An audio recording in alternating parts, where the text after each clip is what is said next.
Morning Manna Church, Ben Goodman here. I want to welcome you to part 3 of this week's Morning Manna. Previously, we saw how foundationally important our prayer lives are. Because it's so important, the Lord is challenging each of us to upgrade our prayer lives. Last time, we sketched out a general overview of what an upgraded prayer life could look like. Now, while the directions to cultivating a better prayer life are simple, putting them into practice is not always easy. Rising to the challenge of upgrading our prayer lives does not come without hindrances. One hindrance common to many of us is this: the anxieties, the pressures, the burdens, the overall busyness of life. Let's turn to Luke chapter 10, verses 38 through 42.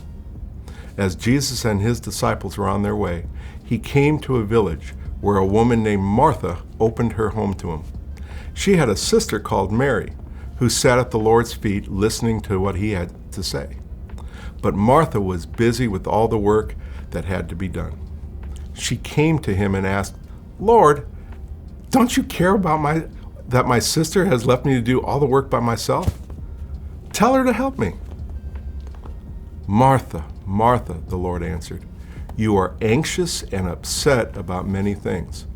But there's only one thing that's essential. In other words, necessary or foundationally important. Mary has chosen the right thing, and it won't be taken from her."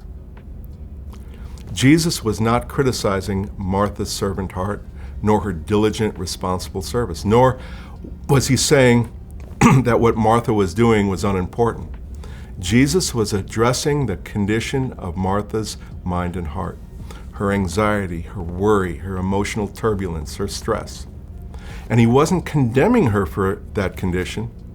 He was pointing out that the condition of her soul took away from what was necessary, what was foundational, namely her time with Jesus, her prayer life.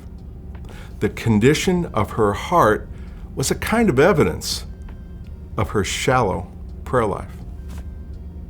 I believe Jesus was challenging Martha to make her anxiety and busyness work for her, not against her. I believe Jesus was challenging her to use her anxieties and burdens as opportunities to turn to him in prayer. In effect, I believe that Jesus was challenging Martha to upgrade, to prioritize her prayer life. Scripture bears this out. In Isaiah chapter 26, verse 3, we're told that God will keep us in perfect peace as we focus on him because we trust in him. In 1 Peter chapter 5, verse 7, we are exhorted, not just invited, to take our burdens, our anxieties, and even our busyness, take them, come to Jesus, and surrender them to him because he cares for us. And in Matthew chapter 11, verses 28 through 30, Jesus' words couldn't be more clear. "Come to me, all you who are weary and burdened, and I will give you rest. Take my yoke upon you and learn from me, for I'm gentle and humble in heart, and you will find rest for your souls. For my yoke is easy and my burden is light."